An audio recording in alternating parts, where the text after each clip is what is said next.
Bismillahirrahmanirrahim. Assalamualaikum warahmatullahi wabarakatuh. Segala puji bagi Allah Subhanahu wa taala yang telah mengurniakan kita pelbagai nikmat. Terutamanya ialah iman, Islam dan kesempatan untuk kita bersama pada hari ini dalam program yang penuh barakah ini.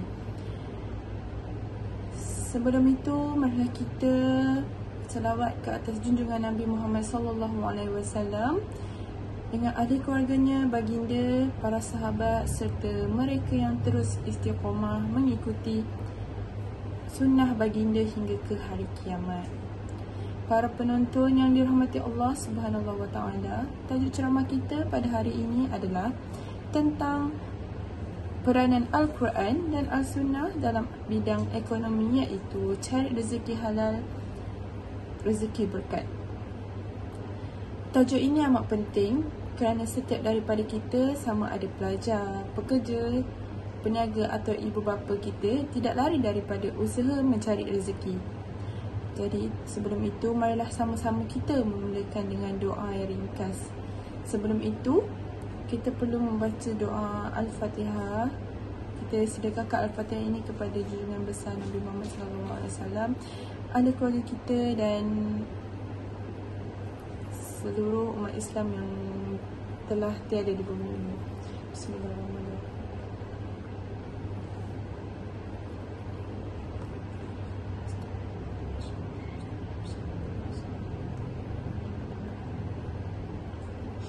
Bismillahirrahmanirrahim. Ya Allah, kurniakanlah kepada kami ilmu yang bermanfaat, rezeki yang halal, lagi berkat dan amalan yang diterima di sisi-Mu. Amin ya rabbal alamin. Jadi sebelum itu, saya akan perkenalkanlah tajuk kita pada hari ini kan. Tajuk kita pada hari ini kan adalah cari rezeki halal dan rezeki berkat. Jadi rezeki ini tidak lari daripada pekerja, peniaga, ibu bapa kita, pelajar juga. Kita juga mencari rezeki daripada pelbagai bidang pekerjaan seperti berniaga, kebanyakannya adalah peniaga. Jadi rezeki ni kita perlu mencari yang halal lah, kerana ini menjadi sumber untuk ahli keluarga kita untuk makan dan minum daripada rezeki yang kita bawakan itu.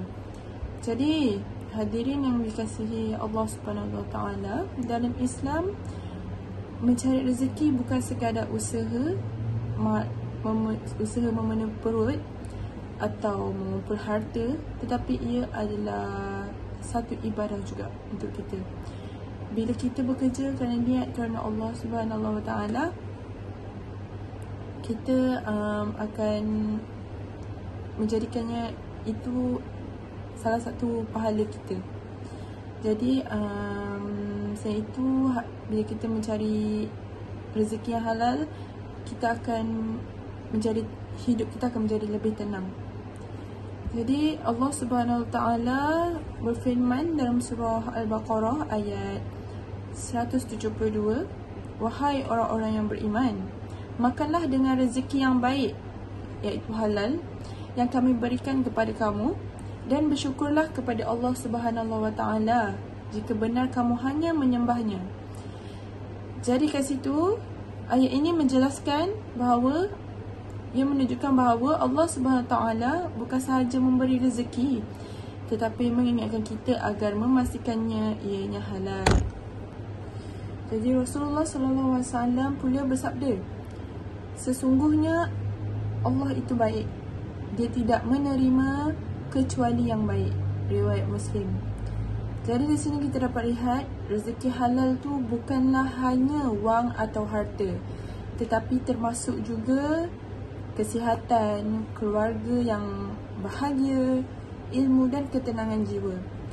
Rezeki halal menjadikan hati kita tenang dan juga doa mudah dikabulkan. Apabila hidup kita tenang, jadi apa yang doa kita minta ke Allah SWT, insya-Allah akan dikabulkan. Dan kehidupan juga akan lebih teratur. Kehidupan kita akan teratur daripada apa yang kita aturkan apa yang kita nak, insya-Allah akan dipermudahkan Allah Subhanahu Wa Taala. Jadi saudara-saudari, kalau ada rezeki halal, maka sudah tentu ada juga rezeki yang haram. Antaranya adalah riba. Allah Subhanahu Wa Taala sangat tegas melarang aktiviti riba. Jadi riba ni Allah Subhanahu Wa Taala memang selarang-larangnya untuk melakukan aktiviti riba, terutamanya dalam bidang perniagaan lah. Bidang perniagaan ni kebanyakannya ada riba. Dalam surah Allah Subhanahu Taala menegaskan dalam surah Al-Baqarah ayat 275 disebut Allah menghalalkan jual beli dan mengharamkan riba. Jadi kat sini Allah lebih menghalalkan jual beli daripada melakukan amalan riba. Yang kedua ialah rasuah, amalan buruk rasuah, iaitu Nabi Muhammad SAW melaknat pemberi dan penerima rasuah. Artinya kedua-duanya adalah dosa besar. Siapa yang memberi kita rasuah tu berdosa juga, ataupun kita menerima rasuah juga berdosa besar. Jadi kita tak bolehlah contohnya lah rasuah kita ingin contoh kalau ada sesuatu pekerjaan yang kita nak sangat, kita pergi interview ke apa kan, kita nak sangat, tapi kita macam kenal orang di dalaman syarikat tu. Jadi kita bagi apa-apa duit atau apa-apa ganjaran kepada orang dalaman tu untuk beri kita lulus untuk bekerja dalam syarikat itu. Itu adalah salah satu contoh riba. Maafkan saya, itu adalah salah satu contoh rasuah lah. Jadi yang ketiga adalah penipuan. Nabi Muhammad SAW bersabda, sesiapa yang menipu maka dia bukan daripada kalangan kami. Jadi Rasulullah SAW bersabda, orang yang menipu tu bukanlah di kalangan orang-orang Islam. Kerana orang-orang Islam ni adalah sikapnya jujur. Jadi bukan penipu.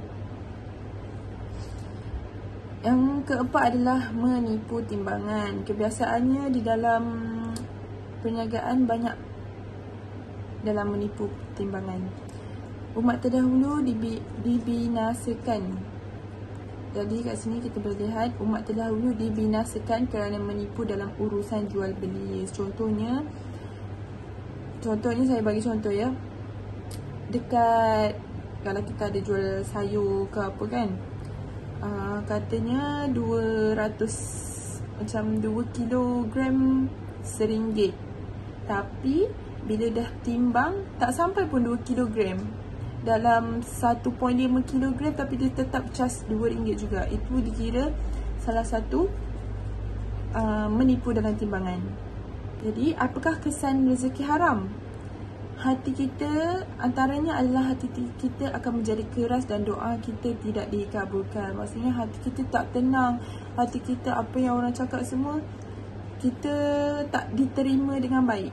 Kita selalu macam membantah apa orang tu cakap, kita akan membantah aja sebab hati kita dah keras kan. Kemudian dan juga doa kita tak dikabulkan. Apabila hati kita dah keras itu, bila dia berdoa kepada Allah, agak susah untuk dikabulkan oleh Allah Subhanahu Wa Taala. Yang kedua adalah anak-anak yang membesar dengan makanan haram lebih mudah rosak akhlak. Apabila kita mendapatkan sumber rezeki yang haram, kemudian kita membeli makanan untuk anak-anak dan isteri, jadi itu akan menjadi darah daging kita. Apabila dah jadi darah daging kita, dia akan dapat lebih mudah merosakkan akhlak dan sifat-sifat integriti dekat dalam diri anak-anak. Jadi semoga dielakkanlah dengan memberi rezeki yang haram kepada anak-anak, isteri dan ahli keluarga. Seterusnya, masyarakat jadi tidak adil, berlaku penindasan, jurang miskin kaya semakin besar. Jadi dekat sini kita boleh lihat apabila kita mendapatkan rezeki yang haram, masyarakat ni jadi tak adil lah, tak jadi sama rata. dan juga berlaku penindasan. Kemudian jurang kemiskinan kaya dan jurang miskin dan kaya menjadi besar. Maksudnya kita boleh nampak beza orang miskin dan orang kaya, jurangnya orang sangat besar. Mudah-mudahan kita lihat di dunia ini hari ini skandal kewangan, penyelewangan dana, kes curi dalam syarikat, semua berpunca daripada sikap tamak terhadap rezeki haram. Kebiasaannya, saya bagi contoh, sekarang ada je orang bagi orang untuk macam ada seseorang tu dalam kesusahan, akan ada orang naikkan dekat social media untuk bagi tahu yang boleh sumbangkan bantuan kepada keluarga sekian dan diorang akan meletakkan nombor bank mereka dekat platform tersebut. Tetapi bila orang dah bagi sumbangkan banyak, bila duit pun dah banyak dekat akaun tersebut, mereka tak bagi pun dekat keluarga tersebut. Diorang macam scam lah. Diorang katanya macam nak bagi sumbangan untuk orang susah sekian, tapi bila dah masuk ke akaun tu, dia terus guna untuk peribadi. Diorang tak buat pun untuk sumbangan tu. Kebanyakannya terjadilah. Saya tak cakap semua, tapi kebanyakannya ada juga. Baik sekalian, sekarang mari kita bincangkan bagaimana cara Islam mengajar kita untuk mendapat rezeki yang berkat. Pertama iaitu kejujuran dalam bekerja. Nabi SAW bersabda, peniaga yang jujur akan bersama para nabi, siddiqin dan syuhada. Bayangkan seseorang peniaga kecil di pasar yang jujur, timbangannya, kedudukannya sangat tinggi di sisi Allah Subhanahu wa taala. Kedua, menunaikan zakat. Allah Subhanahu wa taala menyebut dalam surah At-Taubah ayat 103, ambillah zakat daripada sebahagian harta mereka untuk membersihkan dan menyucikan mereka. Kerana zakat bukan sahaja membersihkan harta kita, tetapi juga menyuburkan ekonomi umat Islam. Yang ketiga adalah bersedekah. Rasulullah SAW bersabda, sedekah tidak mengurangkan harta. Hakikatnya, sedekah menambah berkat, membuka pintu rezeki yang tidak disangka-sangka. Maksudnya di sini, sedekah, apabila kita sedekah, memanglah kita memberi harta kita kepada orang lain, tapi tak bermakna harta kita akan berkurang. Malah, harta kita akan lebih bertambah. Kerana Allah menurunkan rezeki kepada kita. InsyaAllah, apabila kita bersedekah kepada orang yang lebih memerlukan, rezeki kita akan makin bertambah dan juga pahala kita juga akan makin bertambah. Yang keempat adalah niat kerana Allah Subhanahu wa taala. Kerana apa sahaja pekerjaan seperti guru ke, petani, peniaga atau penjawat awam, bila kita niatkan melakukan sesuatu pekerja tu kerana Allah Subhanahu wa taala, ia akan menjadi sesuatu ibadah dan akan menambahkan pahala kita. Maka ingatlah, keberkatan itu bukan pada banyaknya harta, tetapi pada cukupnya harta yang membawa tenang dan bahagia. Jadi kat sini maksudnya adalah keberkatan tu bukanlah datang daripada banyaknya harta, daripada berapa kualiti harta yang ada, tetapi cukup hanya harta yang membawa kita kepada ketenangan dan bahagia. Maksudnya harta tu daripada sumber-sumber yang halal lah, yang macam berkat daripada Allah Subhanahu wa taala. Hadirin yang dirahmati Allah Subhanahu wa taala. Jadi mari kita lihat apa yang terjadi pada masyarakat hari ini, pada masyarakat zaman kini, yang terjadi kepada salah satunya remaja ataupun juga dalam golongan dewasa lah. Jadi contohnya macam skim cepat kaya. Di sini remaja dan juga dewasa juga akan ramai yang terpedaya dengan janji manis pulangan yang luar biasa. Maksudnya di sini kita dapat ganjaran yang lebih lumayan daripada apa yang kita laburkan. kebiasaannya golongan remaja ataupun dewasa yang memang terdesak sangat ingin perlukan duit, jadi diorang ingin cepat kaya, diorang akan terkena dengan penipuan ini. Dan ini akan disebabkan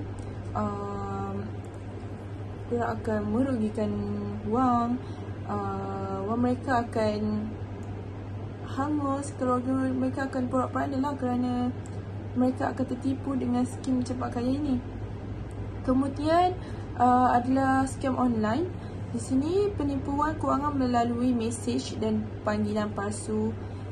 Macam kadang-kadang kita akan mendapat call yang kita, contohnya macam setengah orang ada yang dapat call macam, awak ada terima ganjaran hadiah wang sekian dan sila berikan nombor IC ataupun apa-apa hal peribadi awak kat situ. Jadi kat situ scam online akan berlaku. Kita bagi tahu IC ke apa, nombor telefon dengan nama penuh semua pun scam online boleh berlaku juga. Jadi kat sini ramai ribuan orang yang jadi di sini ramai juga orang yang telah tertipu disebabkan scam online ini. Kemudian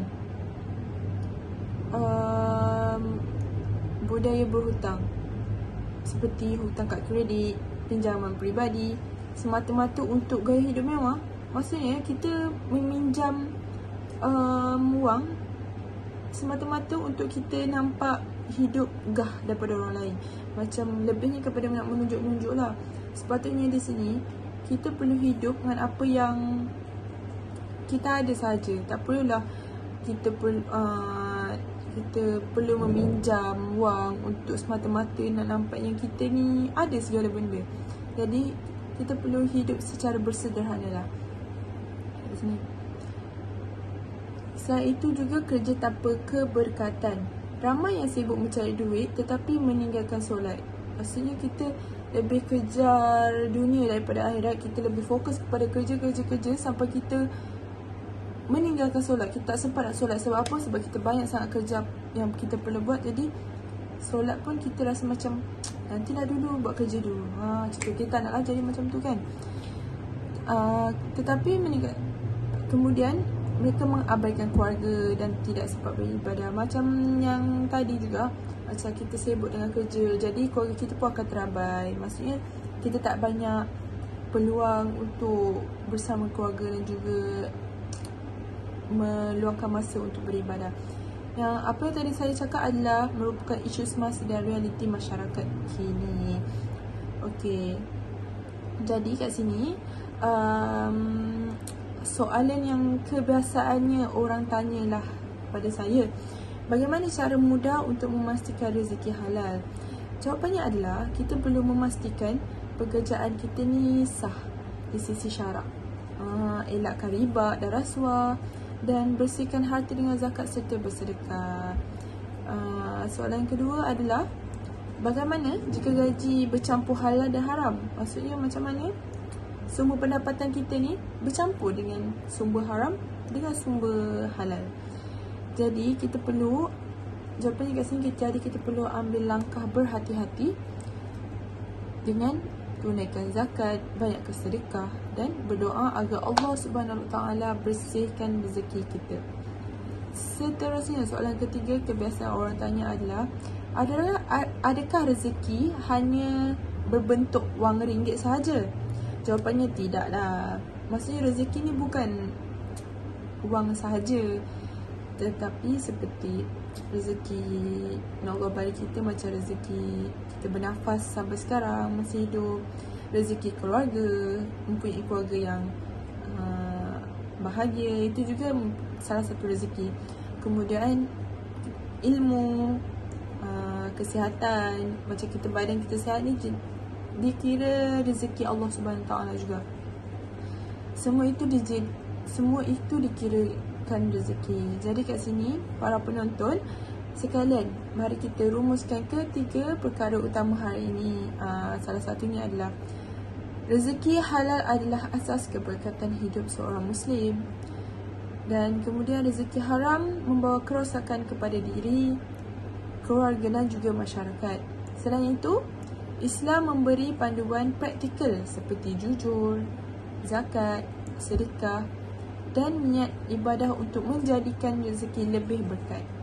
Akhir sekali, marilah kita berdoa sebagai penutup program kita pada hari ini. Ya Allah, cukupkanlah kami dengan rezeki halal-Mu, jauhkan kami daripada rezeki yang haram, dan jadikan harta kami sebagai jalan mendekatkan diri kepada-Mu. Amin ya rabbal alamin. Dengan itu program kita berakhir. Terima kasih atas perhatian semua. Minta maaf kalau saya ada salah bicara atau menyinggungkan hati para penonton. Minta halal pada semua. Jadi wabillahi taufiq wa hidayah. Assalamualaikum warahmatullahi wabarakatuh.